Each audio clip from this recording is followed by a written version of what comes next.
Amare had hers down pat. That's one reason she was so elusive.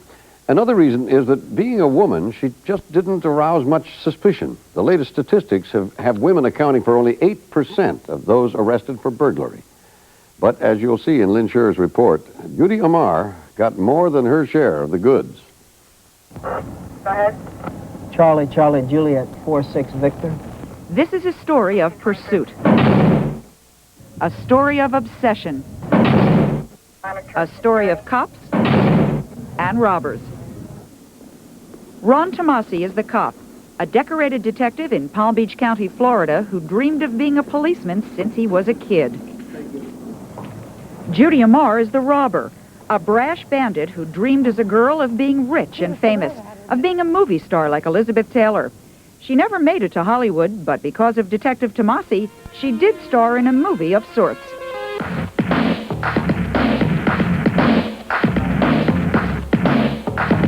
Hello, I'm Judy Amare. I've been working in the burglary field, I'd say, since 1972.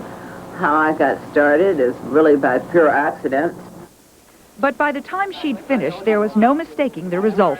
Judy Amare had become a one-woman crime wave, Florida's biggest female burglar, victimizing hundreds of homeowners and even Ron Tomasi, the man who caught her.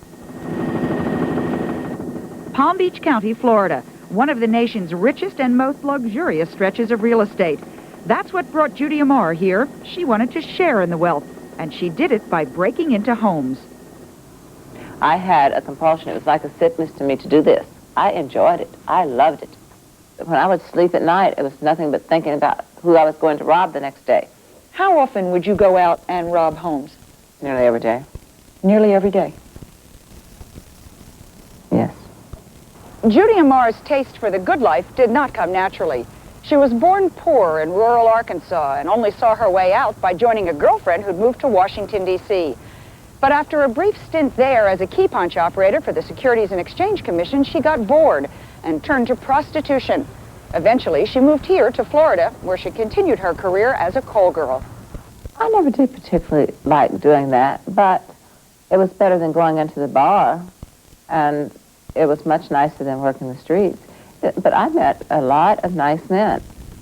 One of the men she met was Jesus Avila, who's now serving a life sentence for murder.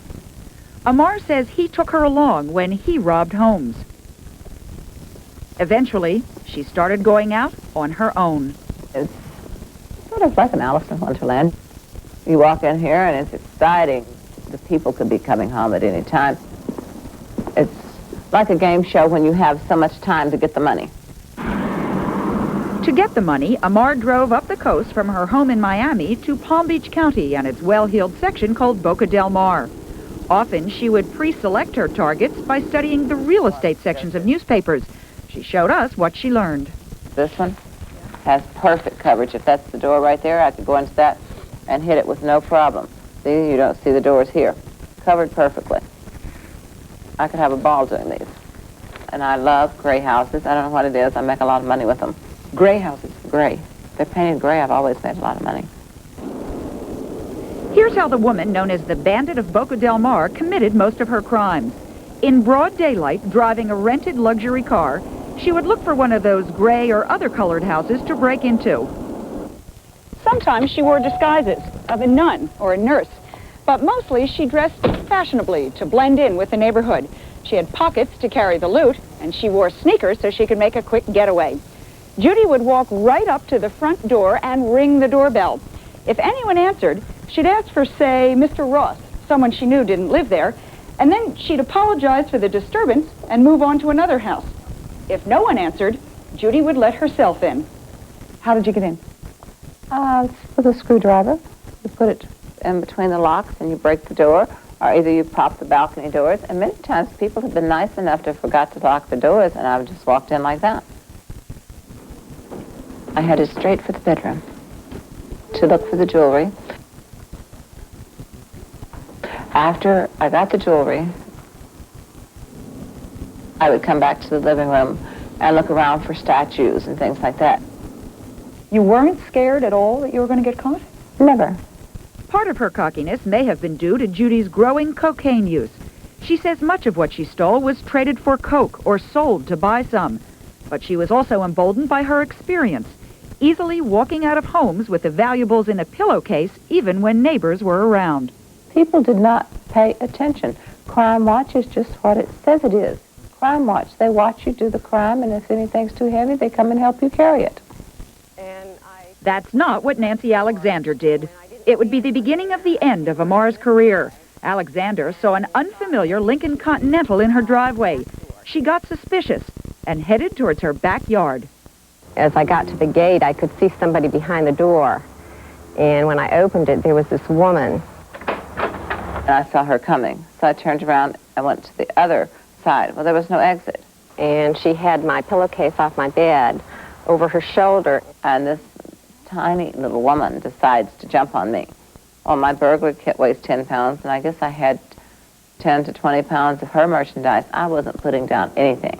And I tried to push her into the pool, but she was very, very strong, and I couldn't budge her. And at that time, I reached into the kit and pulled a gun. And told me to back off or she would shoot me.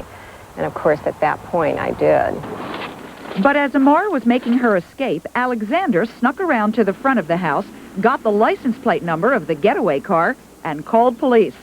Later that day, Judy Amare was arrested and $250,000 worth of stolen property found in her Miami apartment. Everybody please rise. Circuit Court, 15th Additional Circuit, in and for Palm Beach County, State of Florida, is now in session. But even as she pled guilty before this judge and awaited sentencing, she demonstrated the cunning and charm that had so far characterized her career. She was very personable, very likable, and she even conned me to the point of lowering a bond so that she could get out to have a hysterectomy. I don't know whether she ever had a hysterectomy or not. She just never showed up for sentencing. Amare told us she did have the operation, but skipped bail rather than serve a 5-year prison term. I was not happy about it. So I went out here and robbed 450 more people because of this. But police didn't know that, not yet. They only knew that Judy Amare, the cocky thief whose career they thought they'd ended, had disappeared. Armed robbery, home invasion.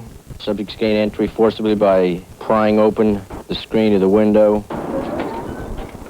Enter the cop. Incredibly, until Detective Ron Tomasi was assigned to investigate a new round of burglaries a year and a half later, no one connected them to Amare. There was no evidence, no clues. Tomasi was stymied. And one of the detectives remembered a couple of years prior, a burglar was doing the same thing, same M.O., and was a woman.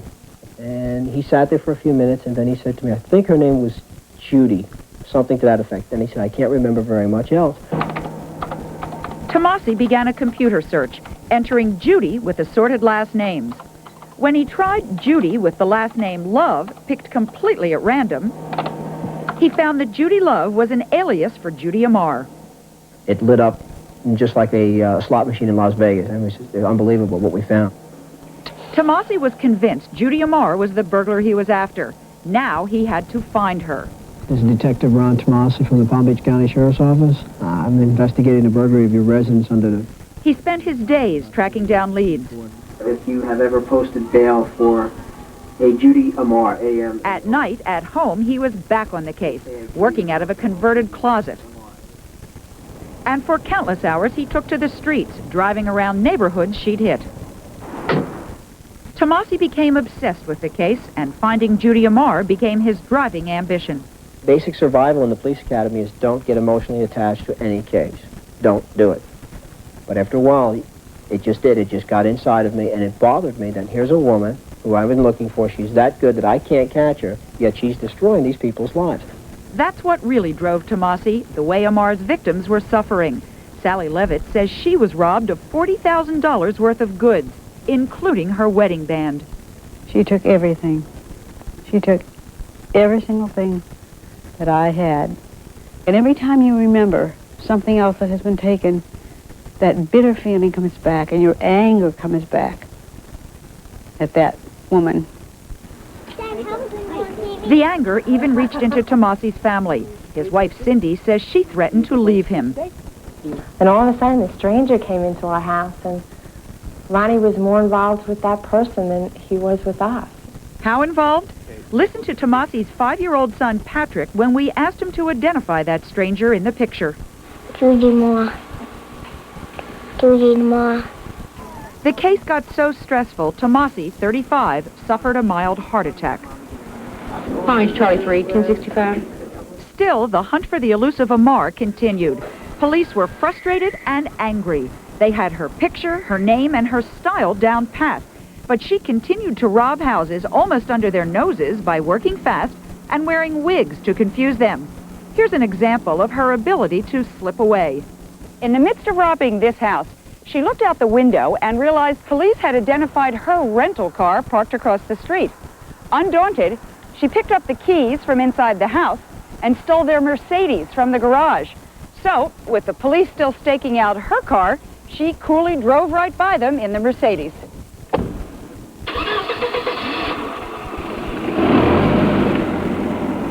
So she slipped right through. Slipped right through our fingers. And I think it was that day that the frustration level reached its maximum with me. She had been so elusive, I began to doubt if we'd ever going to get her. Finally, last June, they did. Police got a tip that Amare was staying in this Miami Beach motel. After a 2.5-day stakeout, they got her. I turn around, here's the U.S. Marshal. And all these little guys behind the door. But the U.S. Marshal's crouched in a position of 38 Magnum. I said, hi. When you finally met her, what did you feel inside? I was gloating. It was such a beautiful feeling to see these silver handcuffs on her wrists and know that, we got her. And I tried not to gloat and smile, but I couldn't help it.